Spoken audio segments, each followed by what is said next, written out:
Hi, welcome back. Today we're working on an Astor Mickey. I do have a couple of other Astor Mickeys. This is of course the bread loaf one, not the very expensive other ones from previously, and is a HNQ as opposed to the standard HQ ones. These ran from a little bit later.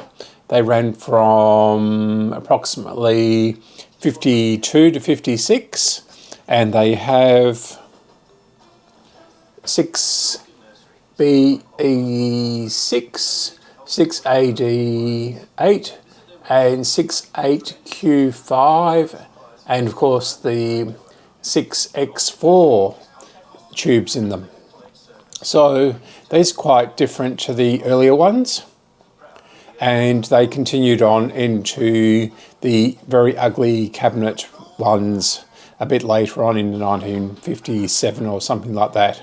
So we've got one of those cabinets coming up, but see, I think this is basically the same circuitry as the later ones. So we'll see how we go with it. So this example is the cream one, as I may have said before. It's not in 100% perfect condition. So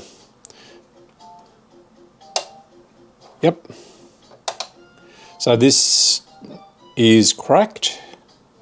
Don't know whether you can see that around there. And it also has a heat stress crack on the top here. But we'll have a go. I originally bought another one as a case for a FM AM transmitter. I thought that the large coil, which is probably about this diameter, would fit inside the case and would look good on the shelf. So this one may get that treatment because, no, that's, yes, it's beginning to show signs of heat stress across there as well. You won't be able to see this on camera, but it's up there as a brown mark. So you can probably see the heat stress. If I bring this around and zoom in. Yeah. So it's concave there and cracked across there. I've seen quite a few with this heat stress above this valve here. So they must get pretty hot.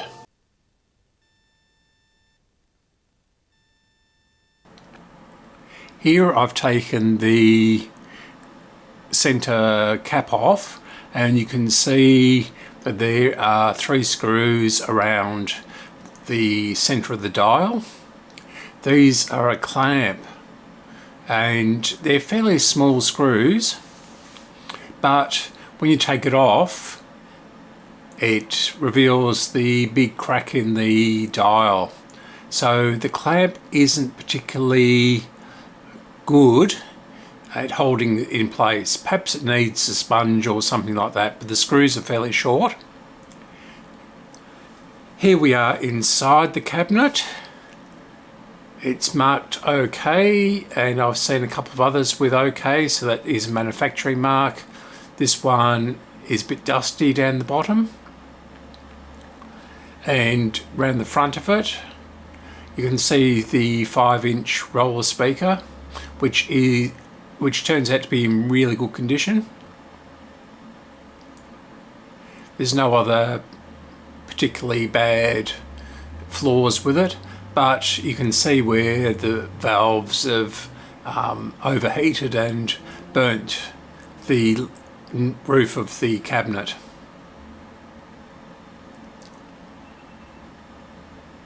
So here is the chassis, and someone has actually replaced that center cap, which I'm pointing to here.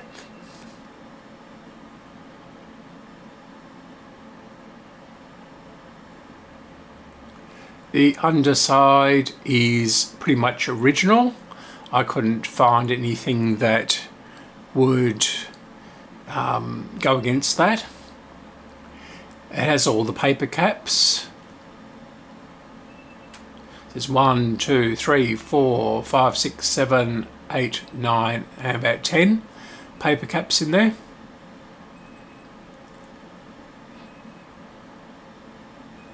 So you can see it's a fairly basic chassis. I'm not quite sure what I'm pointing at there.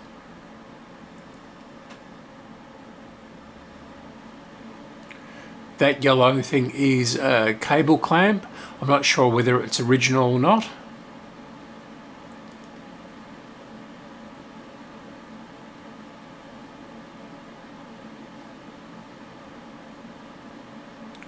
The tuning is a bit of an issue. I'm playing around with the spring on it.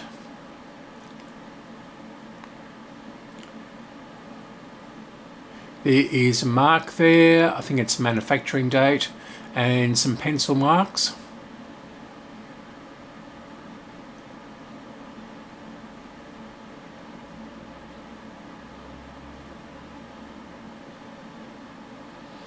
Now I've recapped it and powered it up. So you can actually see the manufacturing mark on it at the 16th of March 1953. Works very well, this radio, despite the tuning. So here I am moving the tuning backwards and forwards.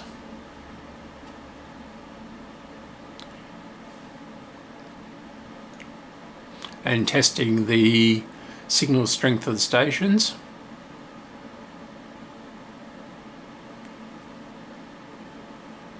Sorry about the computer fan noise, by the way. It's supposed to be a be quiet case and advertises as being quiet. I don't think this is very quiet.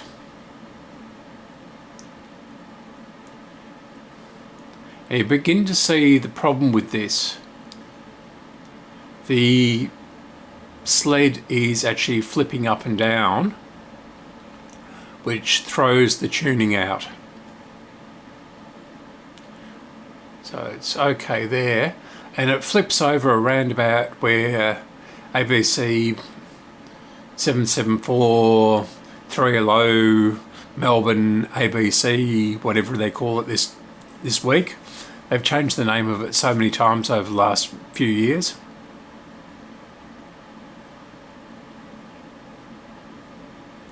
So it makes the tuning very inaccurate around that point. We'll also see that later on that the dial is problematic too.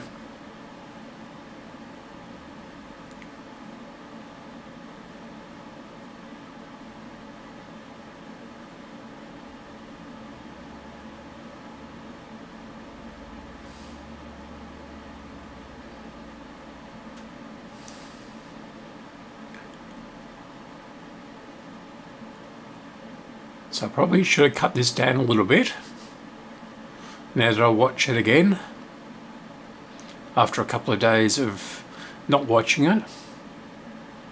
But we're coming up to the point where the microphone started to work again. It was either not connected properly or the signal between the transmitter and the receiver dropped out. Anyway, we're back to the transmission. Except under special circumstances. We have a bit of a problem here. This may be endemic to these radios, but when it goes to a certain point, it flips over towards the end, and then when it comes back,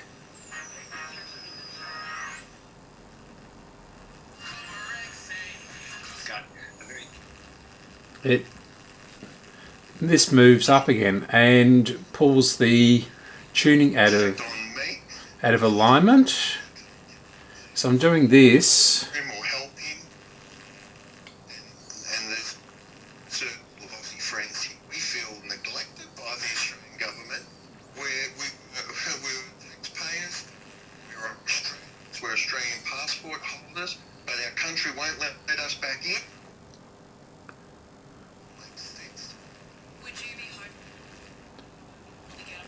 So these coils need to stay in parallel, and they're not. And it's also flipping over. So it goes this way and then it flips up.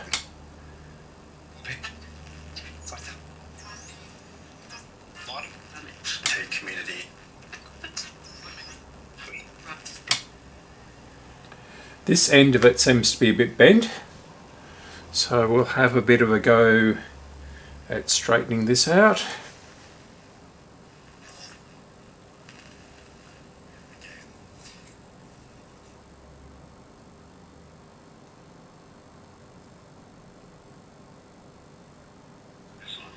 Any better?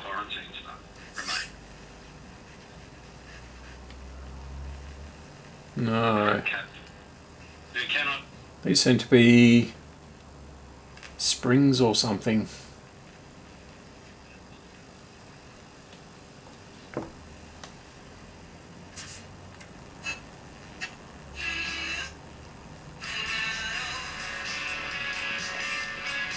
Overall, I'm not a fan of this permeability tuning. It doesn't seem to be very reliable.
Don't know why they continued with this, or even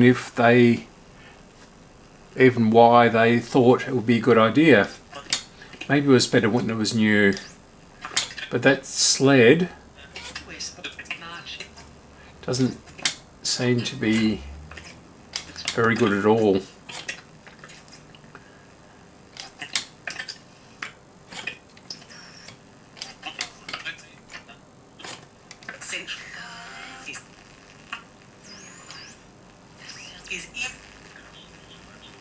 Which is not about the same.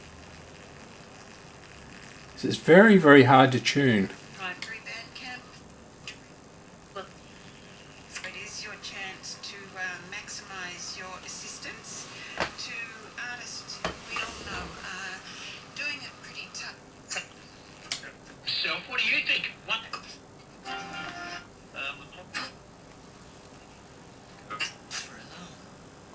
Something close.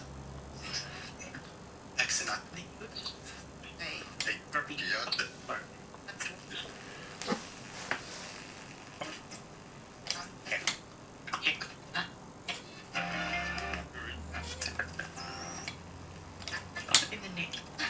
Very quick to tune through the dial, but of course with the dial on the front it would be a little bit more accurate than this, but Thank you.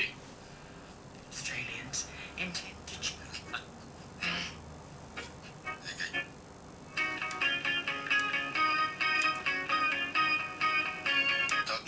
it would have mattered what art skid resistance.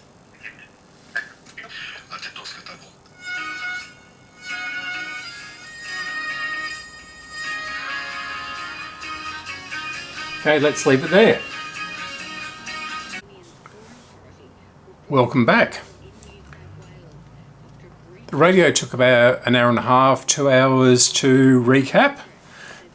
It was pretty straightforward, except some of the components were underneath other ones and I couldn't get the old leads off, but it has to be rewired anyway to be really safe. Some of the rubber is coming off of the wires, so it's all that crumbly, horrible black stuff. Okay, so it's working quite well. It is staying fairly cool. I can see why this cracked up here. Before the transformer was getting quite hot, but it is quite reasonably warm. It's working really, really well. And it sounds pretty good too, like all Astor radios of this period do. Banks and miners drag the market down, but a federal government announcement on the future easing of international border. But the problem with it is travel stocks rise. The tuning, of course. So it's okay this way.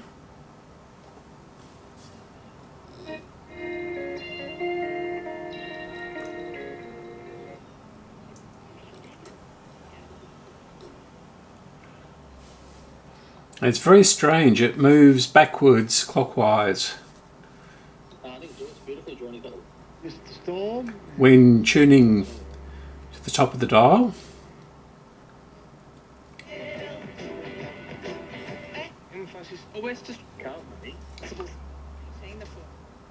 I tried for about 10 minutes or so to get the stations right, but of course that sled is not very good and the stations keep on jumping around.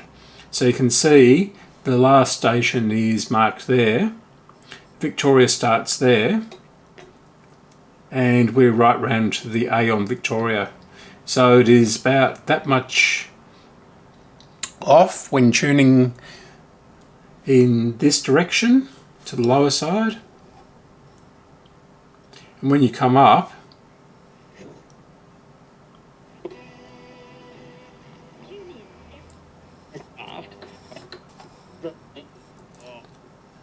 it keeps on moving. So that's as far up, that's the very top of the dial.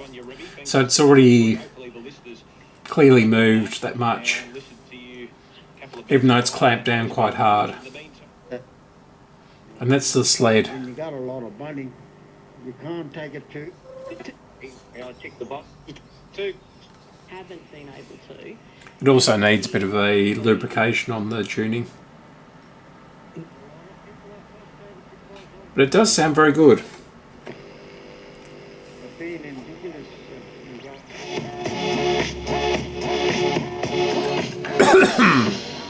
Excuse me. Yes, indeed, it is a brand new episode of Download This Show. Our guest this week, freelance technology journalist Peter Wells. Welcome back to the show. Well, thank you, Mark. Thank you for having me. The pleasure is entirely mine. And from the AFI tech, media and marketing writer Natasha Gillizo, it's always a pleasure to have you back on Download This Show. Oh, cheers. Good to be here. And you know who's not having a good week? Probably the people at the comms team of Facebook. It was a huge news story this week around Facebook. Natasha, explain to me what happened. Well, this is kind of connected to an ongoing reckoning for Facebook as a company, but basically the Wall Street Journal and other US-based publications threw a series of accusations at the company about its internal workings. Some were to do with the idea that celebrities were treated differently by Facebook in the sense that there was kind of extra checks and balances for what they could and couldn't post, which raised some questions of inconsistency or whether the Facebook was censoring people. The most concerning was employee response to human trafficking, especially across Instagram, and also just questions around how Facebook communicates its story about itself in the public and pushes out pro Facebook stories, which it definitely does. That's what public relations is. And then the fourth was around Facebook knowing that Instagram was causing a lot of issues for teenagers. So a lot of really disparate things going on. Like we have like mental health, we have like human trafficking, we have a lot of different concerns being mixed into a series of allegations against the company that are not altogether new, but have been packaged with, I guess, new information from whistleblowers inside the company. Yes, it's a bit of a shotgun series of revelations. Peter, out of all of those things, what stood out to you most? Just the courage of the whistleblower, for someone who works there to be brave enough to leak this information. I just hope there's more to come. Okay, so let's just go through a few of those things there. So in terms of the idea that there is a different set of rules for people of public note, exactly what is the claim there, Natasha? I just want to wrap my head around that a bit more. The idea was that there was like an additional step for high profile people like celebrities, politicians, but also, you know, people who had social status on Facebook themselves. There was an additional step before they posted content that Facebook would kind of intervene in, which means, I guess the issue, the main question is around Facebook controlling content or taking a special interest in that kind of content, but then also not doing other things about taking down harmful content in other contexts. So a question as to why, I guess. Yeah. Natasha, let's just talk about Facebook's response to all this, because they sent out a pretty robust defence for themselves. If we were to go through what Facebook are saying in their defence, what are the headlines? The top line responses from Facebook, and this is consistent with how they've responded to some allegations in the past, is, yep, we actually know about this. Here's our internal ways that we've responded to this in the interim period. And you need to acknowledge the steps that we've made internally in your reporting. So that's kind of their responses. Okay, so this is a wrap. And we'll move on to the next radio. I'm not sure what I'm going to do next. It may be the Astor GA, the Aladdin, from 1937, or it might be some other little radio. We're still waiting on the valves to come through. I'm going to have to get on to them about that. And I'm beginning to run out of capacitors, so I'm going to have to order those, and a few other little bits and pieces. So anyway, let's wrap this up now, and I'll speak to you soon, I guess. Bye.